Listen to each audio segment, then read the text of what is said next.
नाम जप, सब कुछ इसी से प्राप्त हो जाएगा, विश्वास कर लीजिए। तो लोग पूछते हैं कौन सा नाम जप करें। पहली बात है कि जो आपके गुरु ने नाम दिया है वो नाम जप करो। यदि आपने गुरु नहीं बनाया तो जो नाम आपको भगवान का प्रिय, गोपाल शास्त्र नाम में 1000 नाम है, विष्णु शास्त्र नाम में 1000 नाम है, राम कृष्ण हरि शिव, जो नाम आपको प्रिय हो नाम जप करो। वो आपको गुरु से मिला देगा, गुरु मंत्र दिलवा देंगे, वो आपको भगवत प्राप्ति का सब वही नाम करवा देगा। आप शुरू तो करो नाम जप करना। जिनको सौभाग्य से गुरु मिल गए हैं, अपने गुरु के द्वारा दिए हुए नाम पर आसक्त हो जाओ। और मन का एक स्वभाव है, ये बगल में कुछ लेके चलने का स्वभाव है, गुरु से हटकर कुछ लेके चलने का। ये स्तोत्र ले लें, ये नाम ले लें, ये इसका स्वभाव है। इसी स्वभाव को हटाना है। गुरु ने कहा राम तो राम, गुरु ने कहा राधा तो राधा जीवन, उसी से आप देख लेना सब कुछ प्राप्त हो जाएगा। नाम की बड़ी महिमा है। विभिन्न ग्रंथों में भगवान के विभिन्न नामों को गाया गया है। जो तुम्हें नाम प्रिय लगे या जो गुरुदेव ने दिया है, और भगवान के अनंत नाम हैं।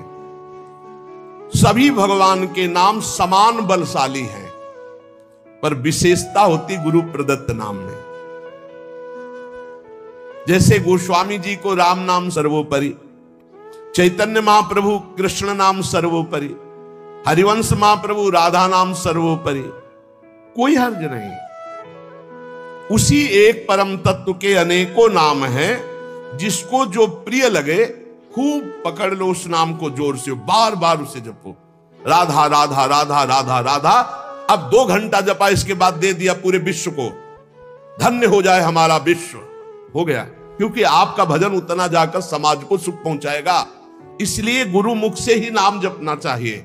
अगर नहीं है तो आप देख लो, कोई न कोई संत के मुख से वो नाम तो निकला ही है, राम कृष्ण हरि। जो तो भगवान का नाम निरंतर रटते उनमें दिव्य शक्ति जागृत हो जाती। जैसे 2 लकड़ियों के बार बार घर्षण से अग्नि उत्पन्न हो जाती, शक्ति देखो ना। 2 पत्थरों को आप रगड़िए तो उनमें चिंगारी पैदा हो जाएगी। तो दिव्य चिदानंद में नाम जब हमारी जिह्वा पे रगड़ होती है तो उसमें ऐसी महान शक्ति जागृत होती। ज्ञान, भक्ति, वैराग्य, विपत्ति, दुख का नाश, सब। देखो गोस्वामी जी सरल भाषा में कह रहे हैं, यदि हृदय में और जगत में भी लोक में मंगल चाहते हो तो अपनी जिह्वा रूपी देहरी पर, जो भीतर और बाहर दोनों को मंगल करेगी, नाम विराजमान कर। गोस्वामी जी को प्राण प्रिय है 2 अक्षर राम, ऐसे प्राण प्रिय है हमारा 2 अक्षर राधा। जिह्वा पे विराजमान कर लो, लोक परलोक सब मंगल को प्राप्त हो जाएगा। जो संसार में नाम जब कर रहे तो उनको ऐसा ज्ञान हो जाता है, जैसे गोस्वामी तुलसीदास जी कहते हैं, संसार अब तू कपट का आगार कभी मुझे बांध नहीं सकता, क्योंकि मेरे पास भगवान नाम जप के प्रभाव से वो ज्ञान हो गया कि अब तो मुझे नहीं बांध सकता। सर्वत्र भगवत दर्शन, तीसरी बात आई। पहला आया अपने इष्ट के अनन्य, दूसरा कैसे हो तो बोले निरंतर नाम जप करो, और तीसरा सर्वत्र भगवत दर्शन। ये सर्वोत्तम बात है। चाहे वो चांडाल हो, पशु हो, पक्षी हो, जड़ हो, चैतन्य हो, जहां तुम्हारी दृष्टि पड़े तो उसमें देखने की कोशिश करो, इसमें भगवान श्री हरि विराजमान है। जैसे दूर से पड़ी हुई रस्सी सांप दिखाई देती है, न सांप पहले था ना बाद में रहेगा, बीच में भास रहा है, और बीच में है रस्सी, भास रहा है सांप। ऐसे ही ये संसार पहले नहीं था, बाद में भी नहीं रहेगा, बीच में भास रहा है, और है श्री कृष्ण, है प्रभु, और भास रहा है संसार। झूठा भ्रम हो गया, ये स्त्री है, पुरुष है, जड़ है, चैतन्य, एकमात्र भगवान बना हुआ है। अलख निरंजन, जो हम देख नहीं सकते, अलख लख नहीं सकते, वो अलख, और निरंजन जो त्रिगुणातीत मायातीत है, वो साक्षात सामने बैठा हुआ है। भगवान कह रहे यो माम पश्यति सर्वत्र सर्वम च मयि पश्यति, जो सब में मुझको देखता है और मुझ में सबको देखता है, वो मेरे नेत्रों से कभी ओझल नहीं होगा, मैं उसके नेत्रों से कभी ओझल नहीं होगा। और एक श्लोक आता है कि मैं किसी में प्रवेश नहीं हूं, कोई मेरे में प्रवेश नहीं, स्वयं हरि जगत बने हुए हैं, सब कुछ ये हरि बैठे हैं। बस ये नेत्रों का हमारा दोष हट जाए, चश्मा बदल जाए, केवल हरि है। सिय राम मैं सब जग जानी, मानी नहीं, जानी, जान के, देख के। अति समीप, अति दूर, अनोखे जग महा जग के पार। अति समीप, भगवान कितने समीप है, आपके समीप इतने कि उनसे ज्यादा कोई समीप नहीं है, बहुत नजदीक है। बहिरंतस्य भूतानाम अचरम चरमेव च सूक्ष्मात् तद विज्ञेयम दूरस्थम चान्तिके च तत्। इतने नजदीक है कि अपने आप से भी नजदीक हरि है, अपने आप से भी। आप अभी अपने को शरीर मान रहे हैं या मन मान रहे हैं या स्वभाव मान रहे हैं, स्थूल सूक्ष्म कारण तीनों से नजदीक भगवान है। अति समीप और इतने दूर हैं कि जन्म जन्म लग जाएंगे खोजते हुए, मिलना बहुत कठिन है। क्यों? क्योंकि बाहर खोजने से नहीं मिलेंगे, अंदर डूबने से मिलते हैं। अंदर जो लौट कर डूब गया वो पा गया हीरा, और जो बाहर चाबी घर में खो गए हैं और बाहर जंगल में पूरा जीवन ढूंढो, मिलेंगे क्या? घर में लौटो तो सर्वात्मना न विसृजेत बहिरिंद्रियाणि अंतश्च, अंतर में आओ, बहिर्मुख बात छोड़ो, अंतर्मुख हो करके एक चरणदास चित्त मनंते से अकेले अंदर घुसो। कुछ लेके नहीं जाओगे, प्रेम गलियत साकरी, जितने संबंध सब ये बोझा है, नहीं ले जाओगे अंदर। अंतर्मुख अकेले होकर असंगो हम, और फिर ढूंढो तो मिल जाएगा, वही मिल जाएगा। और जब वो मिलेगा तो ढूंढने वाला नहीं रहेगा, केवल वही वो है। ये रहस्य जानत तुम्हें हो जाई। अति समीप अति दूर अनोखे जग महा जगते पार, जग महा जगते पार। अति समीप अति दूर, जो अनुभव करना चाहो, हमारे प्रभु की यही मानता है। इस खंबे में है तो यही मिलेंगे आपको, और हृदय में है तो यही हृदय में मिलेंगे, और बद्री नारायण में मिलेंगे तो बद्री नारायण में ही मिलेंगे। जहां जैसी भावना करोगे वैसे ही भगवान मिलेंगे, और सर्वत्र है तो सर्वत्र फिर यहां भी है। पय घृत, कैसे भगवान समाये हुए हैं, जैसे दूध में घी। पय घृत, अब दूध में पूड़ी बनाओ, नहीं बन पाएगी। अब प्रक्रिया है, दूध को दही जमाओ, दही का मंथन करो, मक्खन निकालो, मक्खन को सिराओ, घी आ गया। ऐसे ही गुरु प्रदत्त साधना के बिना यह दृष्टि नहीं प्राप्त हो सकती। सर्वत्र श्री भगवान है। भगवान कैसे समाये हुए हैं? पय घृत, दूध में घी के समान। पावक काष्ठ, जैसे अग्नि और लकड़ी। लकड़ी में कहीं अग्नि है लेकिन घर्षण करो, अरणि मंथन उसी को तो कहते हैं। लकड़ी के घर्षण से अग्नि पैदा हो जाती। बोले बीज महा तरु, जैसे बीज में वृक्ष समाया हुआ है। फल पल्लव डार, जैसे एक छोटे से बीज में पूरा वृक्ष है, उसकी डाल भी है, उसका पत्ता भी है, उसका फल भी है, लेकिन उसको जब आप भूमि पर प्रक्रिया से गाड़े, बीज अंकुरित हो, तब आपको यह अनुभव में आएगा।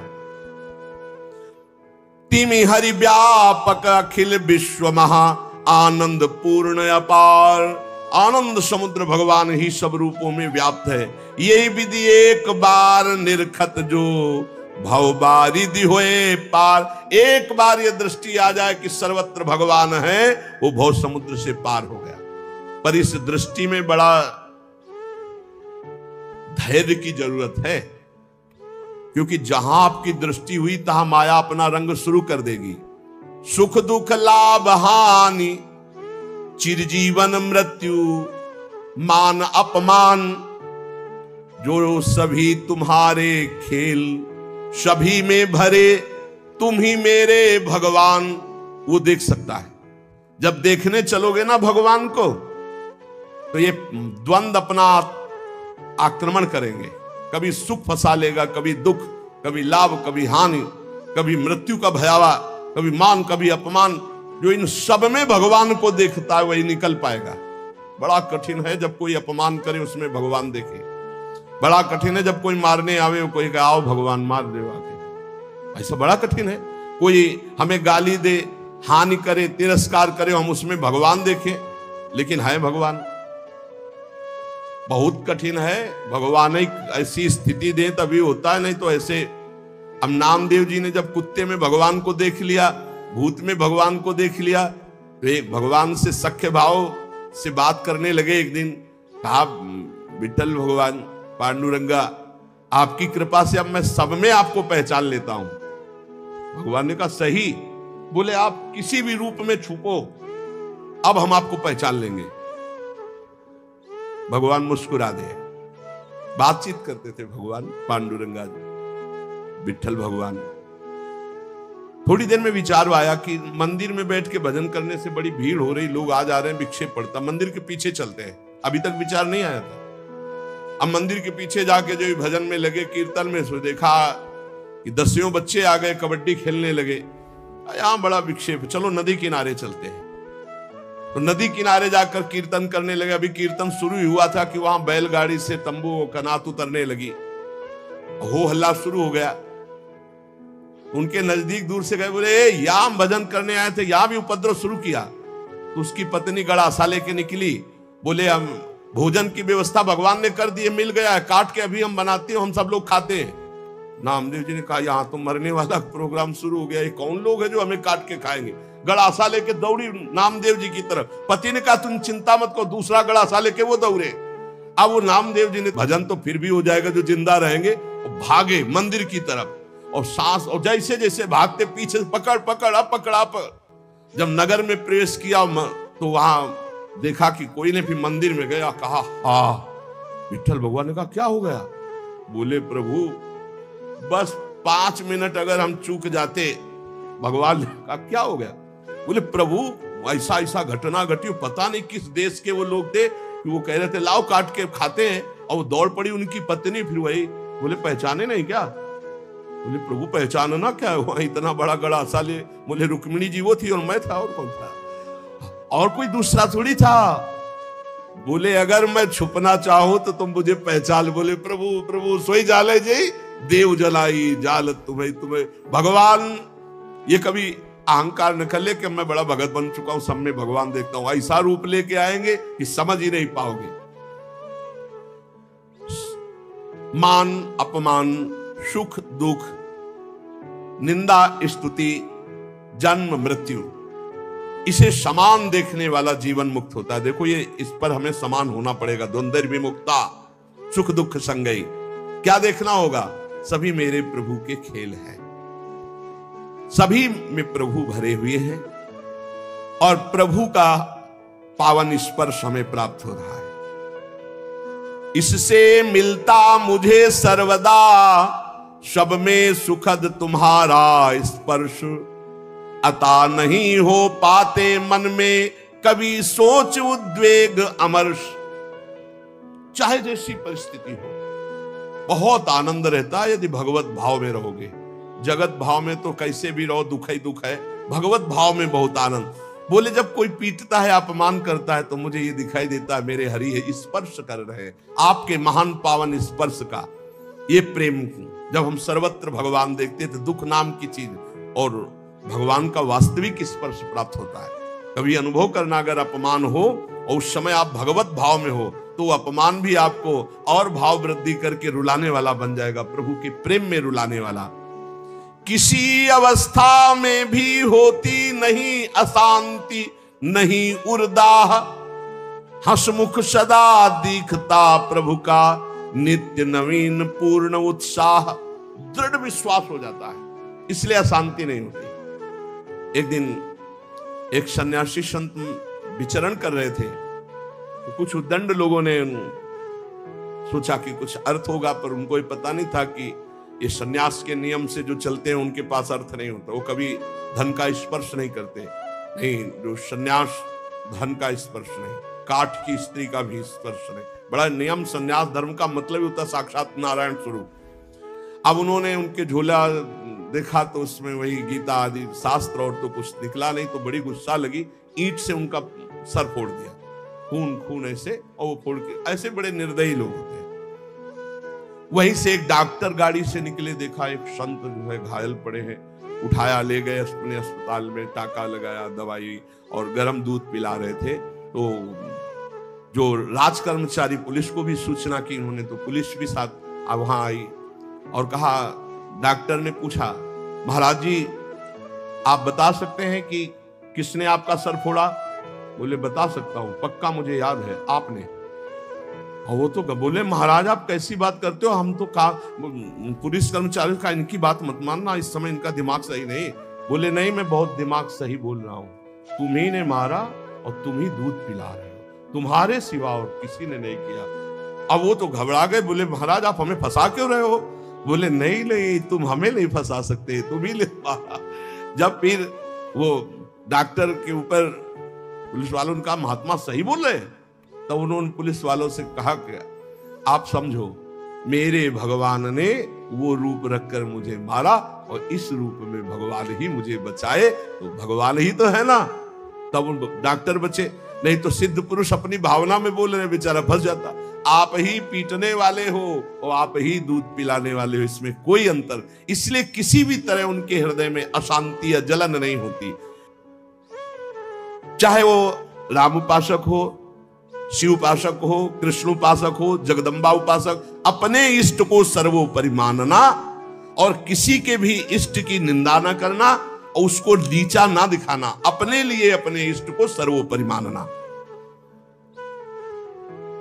ये भावना इतनी जोर की होनी चाहिए कि अपने इष्ट के सिवा और कुछ रह ही ना जाए पूरी सृष्टि में। उत्तम के बस असमन माही, सपने हूं आन पुरुष जग नाही। एक बार गोस्वामी तुलसीदास जी वृंदावन आए, प्रातःकालीन वेला अपनी नित्य दिनचर्या करके निकले दर्शन करने के लिए। तो श्रृंगार में जिन ठाकुरों के दर्शन किए तो सब में मुरली, मोर मुकुट, ललित त्रिभंगी, पार्श्व में श्री राधा किशोरी। प्रणाम किया तो कहा कहूं छवि आज की भले बने हो नाथ। नाथ आप ही हो, मुझे पता है बहुत सुंदर हो, प्रियाजू के साथ विराजमान हो, पर महाराज मेरे मन में पूर्ति नहीं हो रही, दर्शन की पूर्ति नहीं हो रही। जो प्यास है वो मेरी तृप्ति नहीं हो रही। मैं देख रहा हूं सांवले सलोने आप मेरे ही प्रभु हो, गोरी प्रियाजू आप मेरे ही हो, मुझे कोई संशय नहीं है, पर ये रूप हमारी तृप्ति का कारण नहीं। देख लो इष्ट निष्ठा, जबकि जड़ चैतन्य को सबका बोध है, गोस्वामी जी को। प्रभु जब मैं आपके कर कमल में मुरली देखता हूं और मयूर पिच्छ मस्तक पर देखता हूं और सीधे खड़े होने की जगह 3 जगह से टेढ़े ललित त्रिभंगी देखता हूं, बड़ा सुंदर रूप है, मुझे तृप्ति नहीं। तुलसी मस्तक तब नवे जब धनुष बाण हो हाथ, साष्टांग दंडवत तो तब करूंगा जब ये मुरली की जगह सारंग धनुष हो और टेढ़े की जगह सीधे हो जाओ और राज मुकुट चक्रवर्ती सम्राट का धारण किए हुए। प्रभु मैं जानता हूं भले बने हो नाथ, मेरे ही नाथ हो, कोई अंतर नहीं, पर मैं साष्टांग दंडवत तभी करूंगा। जिस मंदिर में जाते हैं वहीं प्रिया प्रीतम, तो वृंदावन है, यहाँ तो ढाक पात सब जगह राधा राधा राधा राधा, कृष्ण कृष्ण, ये तो प्रिया प्रीतम का महल है। तुलसीदास जी महाराज बड़ी एकाग्रता से विनय अंदर से किए। फिर जब देखा एक क्षण में वही भगवान, मुरली अंतर ध्यान हो गई, हाथ सीधे हो गए उसी छवि में, और सारंग धनुष, राज मुकुट और प्रियाजू सियाजू। मुरली मुकुट दुराय के नाथ भये रघुनाथ, तत्काल सियाराम को साष्टांग दंडवत की जय जय प्रभु जी। इतने बड़े महापुरुष ने यह सिद्धांत स्थापित किया, यद्यपि प्रभु आप ही हो, कहा कहूं छवि आज की भले बने हो नाथ, पर तुलसी मस्तक तब नवे जब धनुष बाण हो हाथ। ऐसे अपने इष्ट देव की निष्ठा होनी चाहिए। आप ही हो प्रभु, लेकिन नाथ हमारे हृदय को तृप्ति जब होगी जब हमारे रघुनाथ जी के रूप में आप दर्शन दो। ऐसे ही अपने एक प्रसंग आता है रसिक अनन्यमाल में,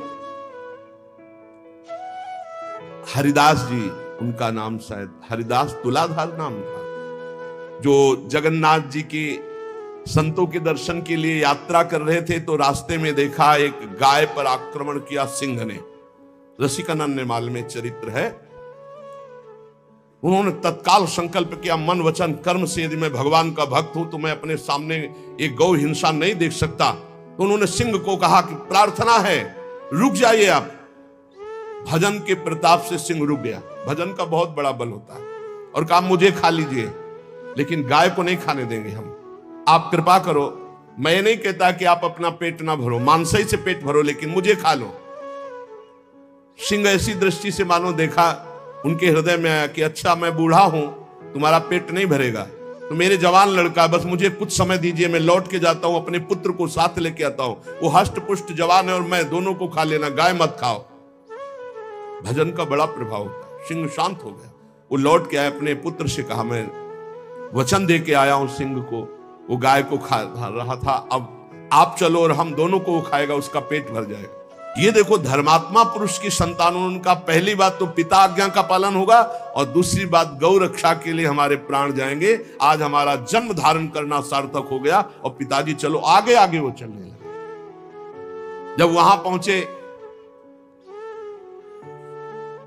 प्रार्थना की, बिल्कुल वैसे सिंह बैठा था, गाय जा चुकी थी, प्रार्थना की मुझे खा लो और मेरे बेटे को खा लो। बड़ी जोर से गुर्राया सिंह, दहाड़ा, आंख मूंद के बैठ गए। थोड़ी देर देखा कि आक्रमण ही नहीं हुआ, तो जब देखा तो शंख चक्र पद्म गदा धारण की हुई भगवान नारायण, उनका अच्छा परीक्षा ली जा रही थी। प्रणाम किया और कहा प्रभु आप, और उदास हो गए। तो उनका तुम प्रसन्न होते हुए भी उदास कैसे हो गए? बोले प्रभु मेरे नेत्रों को बांध पड़ गई है, निकष कुंज ठाढ़े भये, हरिवंश महाप्रभु किसी से दे, निकष कुंज ठाढ़े भये भुजा परस्पर अंश, श्री राधा वल्लभ मुख कमल निरख नयन हरिवंश। मैं जानता हूं मेरे ही प्रभु पर मुझे प्रसन्नता नहीं, अगर मुझे प्रभु प्रसन्नता देना चाहते हो तो उसे, वहां तत्काल जो शंख चक्र गदा पद्म धारण की हुई भगवान नारायण थे, अंतर ध्यान हो गए, वही तत्व है ना, तत्काल प्रिया प्रीतम के रूप में नेत्र शिरा। एक प्रसंग आता है प्रियालाल ब्रजलीला के अंतर्गत, एकांतिक कोई वार्ता करना चाहते थे समस्त गोपी मंडल के मध्य में, तो अंतर्धान हो गए। पूज्य भाई जी से हनुमान प्रसाद पोद्दार जी ने लिखा। अब सांकेतिक कुंज में जाकर लालजू विराजमान हो गए, प्रियाजू दूसरे मार्ग से उधर चली और गोपीजन दूसरे मार्ग से। गोपीजन वहां शीघ्र पहुंच गई और देखा लालजू ने कि गोपियां आ गई, अब क्या करे, तो दो भुजा बढ़ा ली। भाई जी ने लिखा ब्रजलीला के अंतर्गत वही श्याम सुंदर है, पर दो भुजा बढ़ने का नजदीक गए, बस नेत्रों से प्रणाम किया और कहा हे भगवान नारायण हम पर कृपा करो, हमारे प्रीतम श्याम सुंदर मिल जाए, और आगे बढ़ गए। दो भुजा बढ़ा लेने से कोई प्रियता नहीं किसी गोपी के हृदय में, पर जब लाडली जो उस कुंज में प्रवेश किए तो महाराज कोशिश करते रहे कि दो भुजा रख ले, लेकिन अंतर्धान महामाधुर्य रस प्रवाहिनी श्री स्वामिनी जी की दृष्टि, बस मुरली मनोहर द्विभुज। तो यहां अनन्यता, उपासक में जितनी अनन्यता आ जाएगी उतने इष्ट देव की समीपता का उसे अनुभव होने लगेगा। अब इस अनन्यता को हम कैसे प्राप्त करें, तो कह रहे नाम जप के द्वारा। भगवान नाम जप में इतनी सामर्थ्य है कि अन्य अन्य आश्रय, अन्य अन्य जगह जो गया हुआ मन है वो लौटकर अपने इष्ट में अनन्य हो जाएगा। दुख मरण दारुण में भी तुम मधुर दिखाते मोहन रूप, होता सब विस्मरण एक बच रहता चिन्मय मोद अनूप। जिसकी दृष्टि में भगवान रहते हैं उसको कभी दुख नहीं होता, वो हर स्थिति में अपने भगवान को देखता रहता है। छाए रहते सतत नित्य प्रतिदिक में परम शांति आनंद, हो चाहे कैसा भी कहीं मनोहर घोर कांड स्वक्षंद। चाहे घोर स्थिति हो या मनोहर स्थिति हो, हे मेरे प्रीतम आप ही उसमें विराजमान होकर के मेरे लिए आनंद मोद बढ़ाने वाला कार्य करते हो। भला कहीं पिटने वाला, विपत्ति, अपमान, निंदा, इससे कहीं मोद हो सकता है, लेकिन भक्तों को मोद होता है क्योंकि वो भगवान का विधान मानते हैं। इसलिए सभी दृश्य हैं, सभी तुम्ही लीलामय के अभिनय सुंदर, सब में तुम्ही नृत्य करते नित नट नागर ऋषि मुनि मन हर। हे मुनियों के मन का हरण करने वाले मोहन मदन त्रिभंगी, मोहन मुनि मन रंगी, आप ही हो हर स्थिति में, हर परिस्थिति में। इसलिए मुझे कभी अशांति, कभी हृदय में जलन नहीं होती। तो ये तीन बातें जीवन में भक्त के आ जानी चाहिए। पहली बात है हमें अपनी शक्ति को जागृत करना है सात्विक आराधना के द्वारा, और वो शक्ति है अनन्य भाव, अपने इष्ट में आ जाना। अनन्य भाव की पूर्ति के लिए निरंतर नाम जप करना है, और वो नाम है गुरु प्रदत्त, या गुरु नहीं मिले तो जो नाम प्रिय लगे निरंतर। तीसरी बात है कि सब में हमारे भगवान विराजमान है, सब विधान मेरे भगवान के हैं, इसलिए मेरा कभी अमंगल कभी अहित हो ही नहीं सकता, क्योंकि मंगल भवन भगवान का विधान, चाहे वो अपमान हो, चाहे निंदा हो, चाहे तिरस्कार हो, वो मंगल ही होता है। इन तीन बातों में जो स्थित हो गया वो तीनों लोकों पर विजय प्राप्त कर लिया, त्रिगुणात्मिका माया पर विजय प्राप्त कर लिया, वो त्रिभुवन पति का प्राण प्यारा हो जाता है, भगवान उसे अत्यंत प्यार करने लगते हैं। अपनापन करके फिर तुमको अधीन किया जाएगा। माया भगवती बहुत बलवती है, ऐसे करके फिर ऐसे प्रहार करती है, क्योंकि साधक बहुत प्रवीण है, ऐसे में अपने को बचा लेगा, लेकिन ऐसे में बचाना बहुत कठिन होता है। हमारी बात को समझ लेना, ऐसे में बचाना बहुत कठिन होता है, बहुत कठिन होता है। समर्पण का मिश, सेवा का मिश, अपनापन का मिश। हमारी इंद्री, हमारा मन बहुत धोखेबाज है, हमें कोई धोखा नहीं दे सकता। ये हमारा मन, हमारी इंद्रियां हमको धोखा देती है। साधु, साधक, परमार्थ पथिक, भक्त इस बात से परम सावधान। सदाचार और सरलता संयम के साथ हमारा समय व्यतीत होना चाहिए। किसी के गवाही की जरूरत नहीं है, किसी के प्रमाण की जरूरत नहीं। आप खुद अपने हृदय की भूमिका को नाप लीजिएगा, कितनी ऊंचाई पर चढ़ रहे हो आपको खुद अनुभव में समझ में आ जाएगा। जो इंद्रियों का गुलाम, मन के द्वारा भ्रष्ट आचरण करने वाला है, वो कुछ भी हो, कोई भी हो, कहीं भी हो, दुर्गति शब्द से ही संबंध है। जीते जी दुर्गति, फिर फांसी ऐसी लगे तेषम दुख न हो। सच्ची मानना, जब गलत हो जाता है आचरण, तो अपना मन अपने को कहता है नष्ट कर दो, ये जीवन किस काम का। होश में हमारे शब्दों को ध्यान से सुनना। जब इतना गलत हो जाता है तो अपना चेहरा अपने को पसंद नहीं आता, और अपना जीवन अपने को पसंद नहीं आता, और अपने अंदर से मन कहने लगता है नष्ट कर दो इस शरीर को। फिर वो जो आगे की लीलाएं होती है, अच्छा ऐसा हुआ, फांसी लगा ली, जहर खा लिया, ये कर लिया, वो कर लिया। वो इन्हीं इंद्रिय और मन की फिसलन को नहीं सह पाया। अच्छा, किसी महापुरुष का शासन नहीं था, नहीं, उस चूक में भी बचत हो जाती है।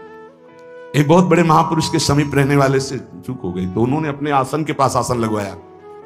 सब साधकों ने कहा कि बहुत बदनामी होगी, क्योंकि आपका नाम आगे है और वो आपके आश्रित है, ऐसा है किसी महापुरुष ने।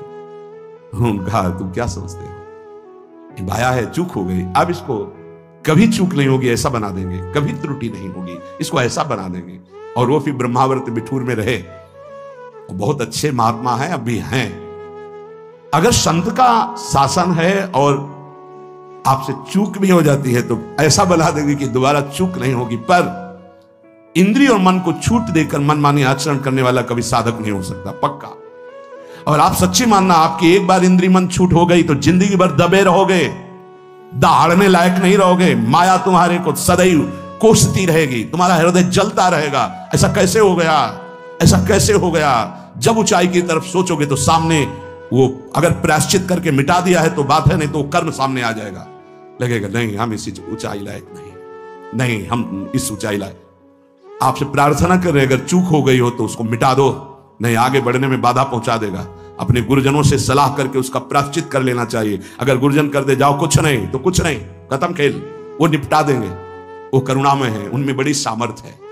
पर छठवां सूत्र, सदाचार, संयम, जितेंद्रियता, मनोनिग्रह साधक में होना ही चाहिए। जो साधक एकांत में मनोरंजन करके अपने जीवन को नष्ट कर रहे हैं, अच्छा होता गृहस्थ धर्म में रहते, बाल बच्चे पैदा करके मेहनत करके धर्म पूर्वक कमाते और समाज की सेवा कर दे। यदि अखंड ब्रह्मचारी वैराग्य मार्ग के पथिक हो तो चूक ना होने पावे प्रार्थना करते हैं। इंद्रियों को शिथिल ना होने देना, मन को शिथिल मत होने देना, नहीं तो ऐसा बंधन ये बांध देते हैं कि बड़े बड़ों को सर झुकाकर चलना पड़ता है। रौंद देती है माया, ध्यान रखना, सर उठाने लायक नहीं रह जाता। अगर इंद्रिय जन्य भोगों का आकर्षण नष्ट कर दे तो अपना मन अपने को जलाता रहता, धिक्कार देता रहता। कैसे हो गया ऐसे? तो कैसे हो गया? कीन हो इसका बहु अभिमाना, सुख हो वंचा कृपा निधाना। कहीं अभिमान हो गया कि मैं ब्रह्मचारी हूं, मैं जितेंद्री हूं, मैं मनोनिग्रही हूं, तो ठाकुर जी ने दाना फेंक दिया, देख वाला मनोनिग्रही है तो मत चुन। लेकिन कृपा पात्र साधक पुनः अपने आप को सावधान करके सदाचार में ही स्थित रहे। आज सदाचार को समझा ही नहीं जा रहा कि सदाचार है क्या। सातवां, किसी भी पद को साधक कभी स्वीकार न करे। समाज में बड़े पद मिलते हैं, यहां भगवत प्राप्ति की वार्ता हो रही। किसी भी पद, किसी भी सम्मान को स्वीकार न करे। ये सब उपाधियां हैं, अगर उपाधियां स्वीकार की तो उपद्रव शुरू हो जाएंगे। कोई उपाधि स्वीकार न करो तो इतने महान बन जाओगे कि पूरे विश्व में तुम ही होगे। ये भी बात याद कर लो। कोई भी छोटी मोटी उपाधि स्वीकार की तो उस महान को नहीं प्राप्त कर पाओगे। विश्व में तुम ही होगे, या तो ज्ञान में तो एक तुमसे बड़ा कोई है नहीं, और अगर भक्ति में तो तुमसे छोटा कोई नहीं, तो विश्व में तुम ही तो हुए ना। सब बड़े और आप छोटे, विश्व में आप प्रणादपि सुनीचेन, और ज्ञान तो हम ब्रह्मास्मि, सबको समेट लिया अपने में, एक के सिवा दूसरा कोई नहीं। यह है उपाधि रहित महापुरुष की स्थिति। कोई उपाधि स्वीकार न। अनंत ब्रह्मांडों का महारत्न इंद्र नीलमणि, जहां जहां भक्त मेरा चरण रखे वहां वहां रखूं हाथ, पीछे पीछे मैं फिरूं कभी न छाड़ूं साथ।